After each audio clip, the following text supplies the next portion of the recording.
संतोष देशमुख हत्या प्रकरणामध्ये उद्या धनंजय मुंडे यांचा राजीनामा देणार करुणा मुंडे यांची फेसबुक पोस्ट। 2 दिवसांपूर्वी धनंजय मुंडेंचा राजीनामा लिहून घेतला। करुणा मुंडेंच्या फेसबुक पोस्टमुळे चर्चेला उधाण। उद्यापासून सुरू होणाऱ्या अर्थसंकल्पीय अधिवेशनामध्ये सरकारला कोंडीत पकडण्यासाठी विरोधकांची रणनीती। कोकाटे आणि मुंडे यांच्या राजीनाम्यासाठी विरोधक आक्रमक होणार। राज्यातील ढासळती कायदा सुव्यवस्था आणि महिला सुरक्षेच्या मुद्द्यावरून विरोधक सरकारला घेरणार। पुणे बदलापूर प्रकरण, बीड हत्या प्रकरणावरून विरोधक सरकारला घेरण्याच्या तयारीत। शत्रू हा कायम उघडपणे विरोधातच असतो, पण काही जवळच्या माणसांपासून सावध राहण्याची गरज। आमदार रोहित पवार यांची एक्सपोस्ट चर्चेमध्ये शरद पवार पक्षाच्या बैठकीमध्ये कोणतीच जबाबदारी न मिळाल्यानं रोहित पवार नाराज। सूत्रांची माहिती। एकनाथ शिंदेंनी अमित शहांकडे फडणवीसांची तक्रार केली। पहाटे 4 वाजता शहांची भेट घेऊन शिंदेंनी फडणवीसांची तक्रार केली। संजय राऊतांचा मोठा दावा। सरकारमध्ये आपली प्रतिष्ठा राहिलेली नाही। कालपर्यंत मुख्यमंत्री होतो, मात्र आज माझे सर्व निर्णय फिरवले जात आहेत। एकनाथ शिंदेंनी अमित शहांकडे तक्रार केल्याचा शिंदेंचा दावा।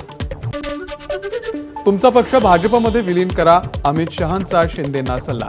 संजय राऊतांचा दावा। आमचे 125 लोक निवडून आलेत, त्यामुळे तुम्ही सीएम होऊ शकत नाही, भाजपचाच सीएम होणार असंही शहांनी शिंदेंना सांगितल्याचा राऊतांचा दावा। पुण्यातल्या हॉटेलमध्ये शहांसोबत झालेला संवाद खोटा होता, हे शिंदेंनी सावरकरांची शपथ घेऊन सांगावं। संजय राऊत यांचं शिंदेंना आवाहन। संजय राऊतांकडे मी लक्ष देत नाही, राधाकृष्ण विखे पाटील यांची टीका। भ्रमिष्ट झालेल्या लोकांना जास्त गांभीर्यानं घेण्याची गरज नाही, विखेंची राऊतांवरती प्रतिक्रिया। यंदा देशातील अनेक भागांमध्ये उन्हाळा अतिशय तापदायक ठरणार, हवामान विभागाचा इशारा। तर महाराष्ट्रामध्ये मार्चमध्येच तीव्र उष्णतेच्या लाटा येणार, हवामान विभागाचा अंदाज। मुंबईतल्या मेट्रो स्थानक रोपवेनं जोडण्याचा MMRDAचा निर्णय, त्याचा सविस्तर आराखडा तयार करण्यासाठी लवकरच सल्लागारांची नियुक्ती केली जाणार। मुंबई विमानतळावरती digital payment system multi level car पार्किंगमध्ये प्रवेश करण्यासोबत बाहेर पडणे सोयीस्कर होणार। कॅशलेस पेमेंटमुळे प्रवाशांचा वेळ वाचणार। इलेक्ट्रिक वाहन कंपनी टेस्लाचे भारतातील पहिले दालन BKC मध्ये सुरू होणार। एका व्यावसायिक इमारतीच्या तळमजल्यावरती हे दालन सुरू होणार, त्यासाठी तब्बल 35 लाख रुपये भाडं देण्यात येणार असल्याची माहिती। ठाण्यातील मेळाव्याच्या दिवशीच ठाकरेंच्या शिवसेनेला धक्का। ठाण्यातील ठाकरेंच्या शिवसेनेच्या माजी नगरसेविका भास्कर बैरी शेट्टी आणि त्यांच्या पत्नी माजी नगरसेविका रागिणी बेरी शेट्टी यांचा भाजपमध्ये प्रवेश। नोंदणीकृत विवाह बेकायदा ठरवता येणार नाही, सलग 30 दिवस वास्तव्यास नसणं हे विवाह बेकायदा ठरून रद्द करण्याचं कारण असू शकत नाही, उच्च न्यायालयाचा निर्वाळा। पुणे प्रकरणामधील वक्तव्यासंदर्भात योगेश कदम यांच्या विरोधात मुंबईमध्ये ठाकरेंच्या शिवसेनेचं आंदोलन। शिवसेना उपनेते विनोद घोसाळकर, संजना घाडी आणि माजी आमदार विलास पोतनीस यांच्या उपस्थितीमध्ये आंदोलन। सुपरमॅक्स कंपनीच्या कर्मचाऱ्यांचा उपमुख्यमंत्री शिंदेंच्या ठाण्यातील घरावरती मोर्चा। कंपनी बंद होऊन 3 वर्ष झाले तरी कर्मचाऱ्यांची देणी मिळालेली नाही। याबाबत आता शिंदेंकडून अनेकदा आश्वासनं, मात्र न्याय न मिळाल्यानं कर्मचाऱ्यांचा मोर्चा।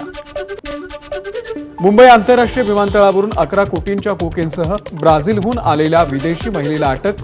कोकेन असलेल्या तब्बल 100 कॅप्सूल तिच्या पोटातून काढण्यात आल्याची माहिती। पुणे शहराचे सांस्कृतिक धोरण ठरवणाऱ्या समितीमध्ये राहुल सोलापूरकर यांची निवड नाही। पुणे महानगरपालिकेचं स्पष्टीकरण। डिसेंबर 2023 मध्ये बनवण्यात आली होती सल्लागार समिती, महानगरपालिकेनं पत्र काढत दिलं स्पष्टीकरण। शंभूराज देसाई यांनी घेतली जयकुमार गोरे यांची सांत्वनपर भेट। गोरेंच्या वडिलांचं काही दिवसांपूर्वी निधन झालं होतं। जयंत पाटील यांच्याकडून विधानसभा अध्यक्ष राहुल नार्वेकर यांचं कौतुक।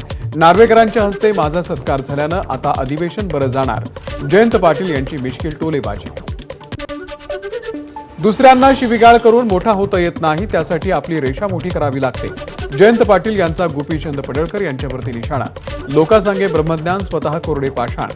एकाच व्यासपीठावरून गोपीचंद पडळकरांचा पाटलांवरती निशाणा।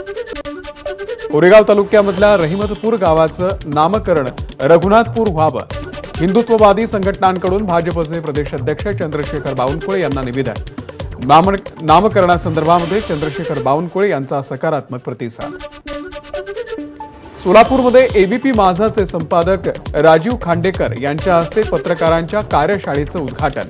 यावेळी सोलापूर विद्यापीठाचे कुलगुरू डॉक्टर प्रकाश महानवार, रिंगणचे संपादक सचिन परब आणि साधनाचे संपादक विनोद शिरसाट यांचीही उपस्थिती. पुणे पोलिसांकडून शहरातील बेवारस वाहनं हटवण्याची मोहीम सुरू. या मोहिमेच्या अंतर्गत धुळखात पडलेली तसंच रस्त्यावरती बेवारस सोडलेली वाहनं हटवण्याची प्रक्रिया हाती. स्वारगेट एसटी स्टँड अत्याचार प्रकरण. आरोपी दत्तात्रय गाडेची डीएनए चाचणी होणार. बसच्या फॉरेन्सिक चाचणीमध्ये पोलिसांना आरोपीच्या विरोधात मिळाले पुरावे. पुरंदर गोवा हजरत निजामुद्दीन रेल्वेमधून धूर निघाल्याची घटना. रेल्वे कर्मचाऱ्यांच्या निदर्शनास वेळीच हा प्रकार आल्यानं अनर्थ टळला. या संपूर्ण प्रकारामुळे इतर अनेक रेल्वे गाड्या 4 तासांहून अधिक काळ खोळंबल्या. पंढरपूर म्हणजे जलतरण तलावामध्ये बुडून तरुणाचा दुर्दैवी मृत्यू. पाण्याचा अंदाज न आल्यानं तरुणाचा मृत्यू झाल्याची माहिती. पालिकेच्या जलतरण तलावाच्या सुरक्षा व्यवस्थेचा प्रश्न ऐरणीवर. शिराळा तालुक्यामध्ये रंगला देवेंद्र फडणवीस केसरी बैलगाडी शर्यतीचा थरार. लखन आणि चिक्या बैलानं गाजवलं मैदान. प्रथम विजेत्यास 3,05,559 रुपयांचं बक्षीस. नानासाहेब धर्माधिकारी प्रतिष्ठानच्या वतीनं पंढरपूरमध्ये महास्वच्छता अभियान. 1,500 सेवकांनी शहरातील विविध भागातून साफ केला 10 टन कचरा. सांगली जिल्ह्यामध्ये डॉक्टर नानासाहेब धर्माधिकारी प्रतिष्ठानकडून ठिकठिकाणी स्वच्छता अभियान संपन्न. हजारो सेवकांनी स्वच्छता दूत म्हणून काम करत अभियानामध्ये सहभाग नोंदवला. नाशिकमध्ये गिरीश महाजनांचे पालकमंत्री म्हणून बॅनर झळकले. नाशिकचे पालकमंत्री म्हणून महाजनांची अधिकृत घोषणा झालेली नसताना हिंदू जनसेवा गिरीश भाऊ नाशिकचे पालकमंत्री अशा आशयाचे बॅनर झळकले. काळाराम मंदिर प्रवेश सत्याग्रह दिनाला 94 वर्ष पूर्ण. केंद्रीय राज्यमंत्री रामदास आठवले यांनी सहकुटुंब घेतलं काळारामाचं दर्शन. यावेळी आंबेडकरी अनुयायांची उपस्थिती. अखिल भारतीय महात्मा फुले समता परिषदेची राज्य कार्यकारिणी जाहीर. कार्याध्यक्षपदी बापूसाहेब भुजबळ, आमदार पंकज भुजबळ आणि समीर भुजबळ यांची नियुक्ती. छगन भुजबळ यांच्या हस्ते नियुक्तीपत्र प्रदान. नाशिकमध्ये दुकानात कोयत्यानं तोडफोड करणाऱ्या दोघांची पोलिसांनी काढली धिंड. दुकानदारानं पैसे मागितल्याच्या कारणामधून दोघांनी केली होती तोडफोड. नाशिक जिल्ह्यामध्ये पोलिसांनी जप्त केले 3,80,000 रुपयांचे MD drugs. Nashik road police ठाण्यामध्ये दाम्पत्यावरती गुन्हा दाखल करत तपास सुरू. अहिल्यानगर जिल्ह्यामध्ये सोनसाखळी चोराला कोतवाली पोलिसांकडून अटक. आरोपीकडून सोनं आणि दुचाकीसह एकूण 2,24,000 रुपयांचा मुद्देमाल जप्त. अप्पासाहेब धर्माधिकारी प्रतिष्ठानच्या वतीनं धुळे शहरामध्ये राबवण्यात आली स्वच्छता मोहीम. अप्पर पोलीस अधीक्षक किशोर काळे ही स्वच्छता मोहिमेमध्ये सहभागी. विश्वजित बोरवणकर यांच्या गाण्यावरती माजी मुख्यमंत्री अशोक चव्हाण यांच्या पत्नी अमिता चव्हाण आणि आमदार श्रीजया चव्हाण या थिरकल्या. नांदेडमध्ये आयोजित कुसुम महोत्सवामध्ये चव्हाण यांना नृत्याचा मोह हा आवरता आला नाही. बांगलादेशी जन्म प्रमाणपत्र घोटाळा प्रकरण. परभणीमध्ये किरीट सोमय्या यांच्या तक्रारीनंतर तहसीलदारांनी नोंदवला गुन्हा. 4 जणांच्या विरोधात नवा मोंधा पोलीस ठाण्यामध्ये गुन्हा दाखल. परभणीच्या सेलूमध्ये समृद्धी महामार्गामधील वृक्ष मूल्यांकनामध्ये घोटाळा प्रकरण. 114 कोटींचं मूल्यांकन आलं 9 कोटींवर. संपूर्ण प्रकरणाची चौकशी होणार. पालकमंत्री मेघना बोर्डीकर यांची माहिती. बीडच्या धारूर तालुक्यामधील पिंपळवाडामध्ये अफूच्या शेतामध्ये पोलिसांचा छापा. 50 गोण्या अफू पोलिसांकडून जप्त. धाराशिवच्या ढोकी गावामध्ये बर्ड फ्लूमुळे कावळ्यांचा मृत्यू सुरूच. मृत कावळ्यांची संख्या 34 वर. 10 किलोमीटरपर्यंतचा परिसर अलर्ट झोन म्हणून घोषित. हिंगोलीच्या औंढा नागनाथ मंदिरामध्ये महाशिवरात्रीच्या निमित्तानं भव्य रथोत्सव. हर हर महादेवच्या जयघोषामध्ये भाविकांचा उत्साह. डोळ्यांचं पारणं फेडणाऱ्या रथोत्सवाला भक्तांची गर्दी. धाराशिवच्या कळंबमध्ये किसान मित्र कृषी प्रदर्शनाचं आयोजन. यावेळी अश्व प्रदर्शनामध्ये 50हून अधिक घोडे सहभागी. पुढील 4 मार्चपर्यंत प्रदर्शनामध्ये विविध कार्यक्रमांचं आयोजन. गोंदियाच्या अर्जुनी मोरगाव या तालुक्यामध्ये 56 ग्रामपंचायत सदस्यांचं सदस्यत्व रद्द. झरपडाच्या ग्रामपंचायत सरपंचांचा सुद्धा सदस्यत्व रद्द.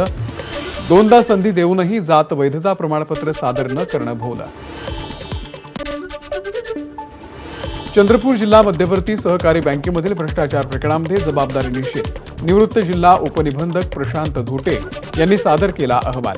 माजी अध्यक्ष मनोहर पाउणकर यांच्यासह 6 माजी सीईओंकडून 2,93,00,000 रुपये वसुलीचे आदेश. उद्या अमरावतीमध्ये भव्य शिवसन्मान महामोर्चाचं आयोजन. इंद्रजित सावंत धमकी प्रकरण आणि छत्रपती शिवाजी महाराजांसंदर्भात आक्षेपार्ह वक्तव्याचा विरोध करण्यासाठी मोर्चा. 17 वर्षीय तरुणीवरती लैंगिक अत्याचार झाल्याचा धक्कादायक प्रकार. वाशिमच्या रिसोड शहरामधील घटना. आरोपी तुकाराम कांबळेला अहिल्यानगरमधून अटक. अकोल्यामधील अकोट पोपटखेड रस्त्यावरती धावत्या एसटी बसला अचानक आग. चालकानं प्रसंगावधान राखत प्रवाशांना उतरवलं आणि त्यामुळे मोठा अनर्थ टळला. भंडाऱ्यातील चपराड पहाडी परिसरामध्ये बिबट्याचा मुक्त संचार. मंदिरातील पुजाऱ्याच्या श्वानावरती बिबट्याचा हल्ला. घटना सीसीटीव्हीमध्ये कैद. दर्शनासाठी जाणाऱ्या भाविकांमध्ये भीतीचं वातावरण. वाशिमच्या खेरडा भागामध्ये बर्ड फ्लूचा शिरकाव. मृत कोंबड्यांचे नमुने तपासणीसाठी पाठवले असताना संसर्गाची पुष्टी. तातडीनं प्रतिबंधात्मक उपाययोजना राबवण्याचे जिल्हाधिकाऱ्यांचे आदेश. रायगडच्या विश्वेश्वर मंदिरामध्ये छबिना उत्सव. मंत्री आदिती तटकरे यांनी घेतलं विश्वेश्वराचं दर्शन. रायगडच्या अदासामधील गणपती मंदिरामध्ये सामूहिक अथर्वशीर्ष पठण. केंद्रीय मंत्री नितीन गडकरी सहकुटुंब सहभागी. अथर्वशीर्ष स्तोत्राच्या 21 आवर्तनांचं सामूहिक पठण यावेळी संपन्न. ज्येष्ठ निरूपणकार महाराष्ट्र भूषण नानासाहेब धर्माधिकारी यांच्या जयंतीच्या निमित्तानं स्वच्छता मोहिमेचं आयोजन. रायगडच्या रोहा अष्टमी शहरामध्ये श्री सदस्यांकडून स्वच्छता मोहीम. मालवणमधील सिंधुदुर्ग किल्ला जलमार्गासाठी वाहतूक परवानगीची स्थगिती न उठवल्यास उपोषण करणार. 3 मार्चला मालवण बंदर विभाग कार्यालयाच्या समोर उपोषण करण्याचा व्यावसायिकांचा इशारा.